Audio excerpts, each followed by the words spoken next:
So, an old acquaintance of mine told me that he was going to make an artificial sun lamp for his sister because she works late and needs a lot of light. He found an LED-based system to make the illumination happen that apparently has a very lovely color rendering index, but he needed some advice about what kind of a power supply to use to power his LEDs, and how he would essentially wire the whole thing up. Now, this project of his includes wiring the LED power supply to the mains voltage, the typical wall plug that you get in any house, 120 volts AC. And so to understand how to do that wiring correctly, there's several things you need to know, but I thought we would step back a little ways and talk about house wiring systems in general before we talked about the specifics. So theory first, and then we'll get to some application, actually go to the bench and wire some stuff up. So the first thing that you need to know is that electrical power in North America is something called split phase. And essentially it starts at what they call a pole pig. This is just a metal bucket. And down here in the bottom third of the bucket is an actual transformer. And then the bucket is about a little more than half full with insulating mineral oil. But the interesting thing to notice here is that there are three big wires coming out of the bucket. This little skinny wire up here on this big accordion-shaped insulator is the high voltage wire that comes from the actual electrical line that's up above here on the top of the pole. That could be anywhere between 7,000 and 25,000 volts. So needless to say, if you touch that, you're probably dead. But these wires that come out of the bucket that are sort of the low voltage side of the transformer are the more interesting and relevant thing for the purposes of this wiring your own LED power supply video. By the way, if you're curious how these pole pigs, these buckets, and these transformers are made, there is a fantastic how it's made episode on this that actually shows how they actually wind 3mm thick aluminum plate around a form and then wind copper wire around that. And I'll leave the URL for this down in the description. This is really, really cool. I had never known how the pole pigs work until I actually watched this, so I'll give you just a little taste of this, but remember the link is down in the description. Heat a high voltage current produces. They secure both materials to the block and rotate it, wrapping the insulating paper and aluminum together. An aluminum bus bar, called the low voltage lead, sends low voltage current out from the transformer.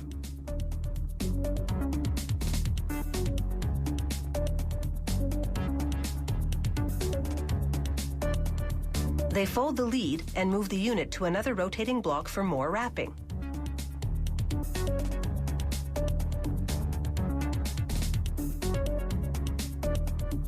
On the next block, a worker tapes on more epoxy paper, then epoxy-coated copper wire.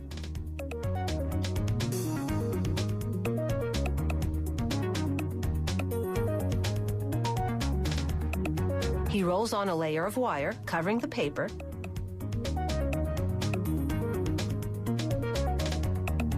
then repeats the same process, forming a second layer of copper wire.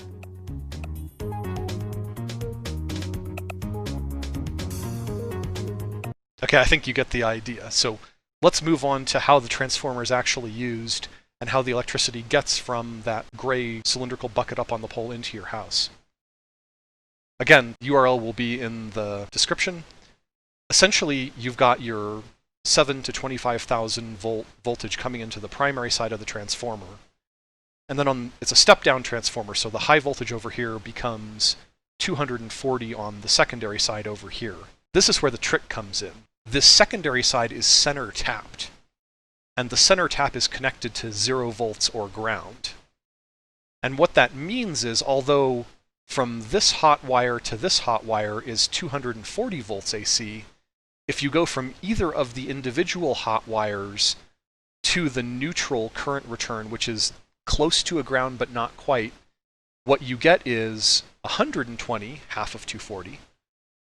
But these two hots are exactly out of phase with each other. So while this one is high, that one is low. And when this one is low, that one is high.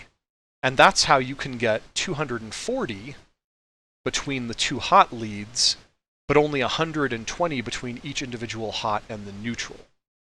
So just remember that in your house, there's more than one hot 120 volts, and they have different phases. Also, at this point, notice that we have a black or red wire that is the hot wire. It's the dangerous wire. It's the one that carries the 120 AC. And then we have the white wire, the neutral wire, that's almost to ground. I don't want to get into a detailed discussion, but suffice it to say, white wire, not very dangerous, return path. Black wire, dangerous, hot, don't touch it. So, when these wires are run in a cable inside the wall of your house, say, usually that cable will consist of 3 wires. It'll have the black hot wire, it'll have that white jacketed neutral wire, and then the ground could be bare copper, or it could be jacketed in green. It just depends on exactly when the wiring was installed in your house. Also, when these wires get to a plug, the plug's mouth is the true ground. Don't confuse true ground with actual neutral. Basically, current comes out of the black wire, goes back through the white wire, and only in dire circumstances where something has gone wrong does electricity come back through the bare copper or green ground wire. So there's your ground, your safety ground in the round prong, and then the 2 bladed prongs that are flatter. One of them is larger than the other. You can see this white one is taller and this black one is shorter. And that's actually true on the plug that you plug into this socket as well. One of them will be wider than the other.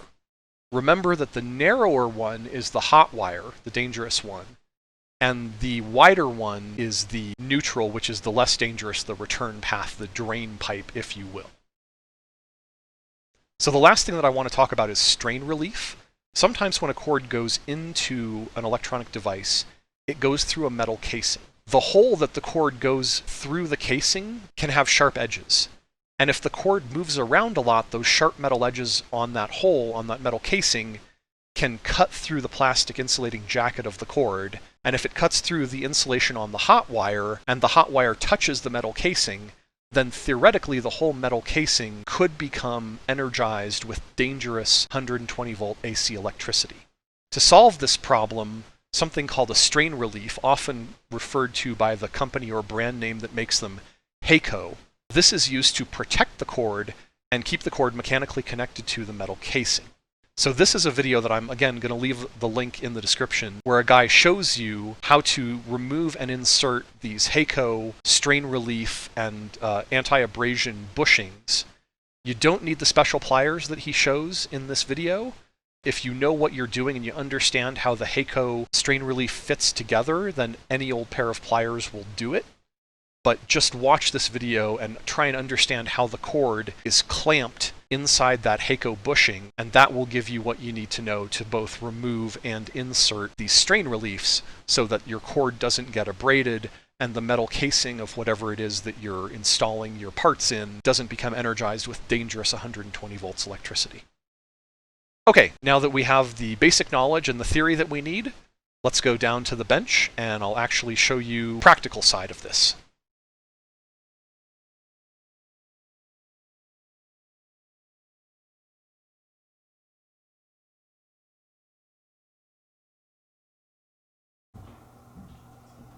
So, obviously a couple things you're going to need if you're going to hook up a power supply to the wall. One is you're going to need some kind of cord. In this case we've got Ye Olde Suicide cord that I used for the MOSFET power relay video.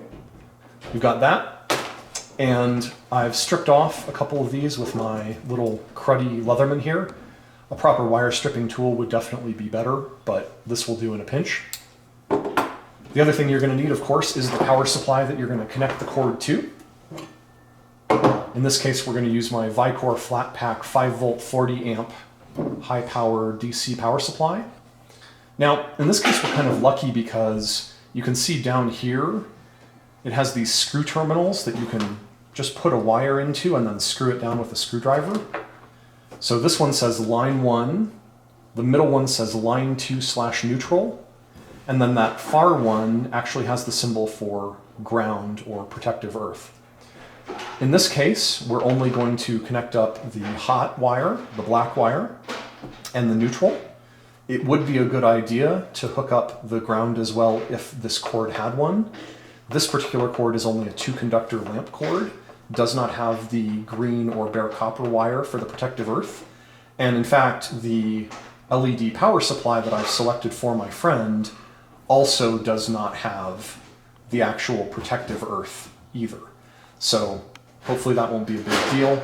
Now, you may remember when we were talking about theory, I said that there was a wider and a narrower blade on this cord, and that the narrower blade was the hot, the dangerous one, and the wider blade was the neutral, the white colored wire. And I used my meter here to actually beep these out and actually figure out which one of these was the hot and which one was the neutral. So you can see this narrow one is the hot wire, and I've actually used a Sharpie marker to mark that as the black. Even though it looks like the white wire, it's the hot black wire. Likewise, if I turn this around,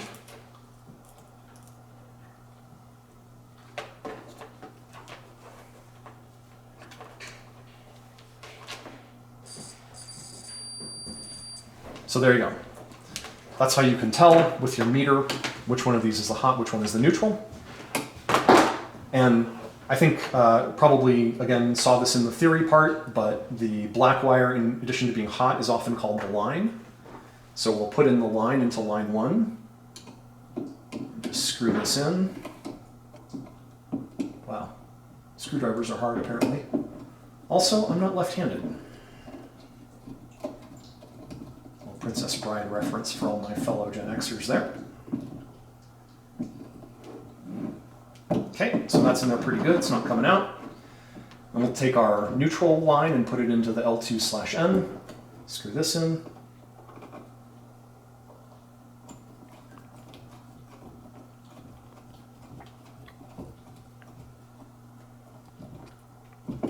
Try and make sure that you get all of the actual wire inside the plastic housing so there's no chance of those coming together and shorting out.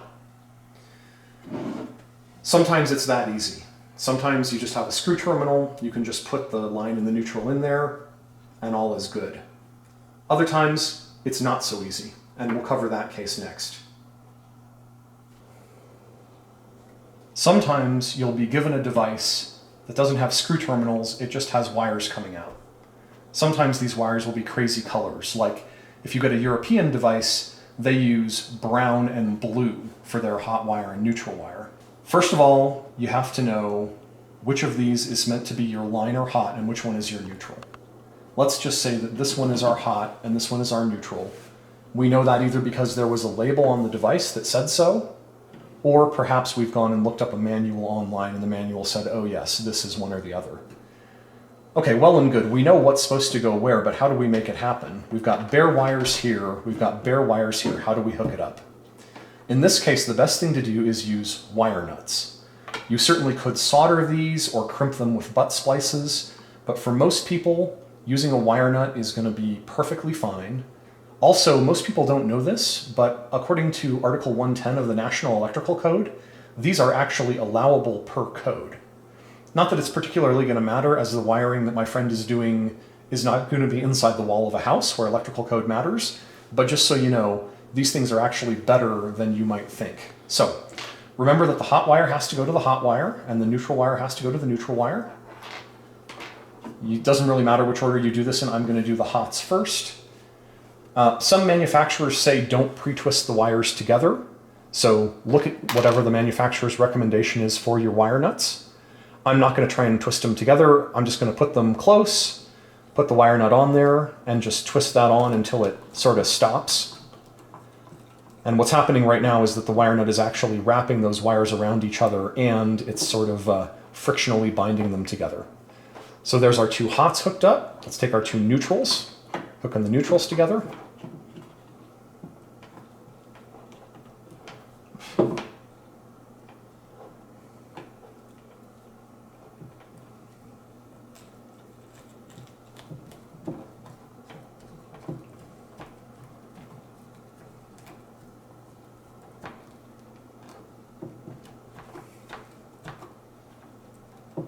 You know, I may have actually, this may be too short.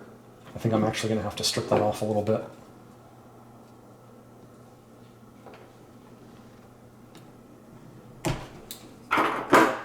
Okay, let's try this again.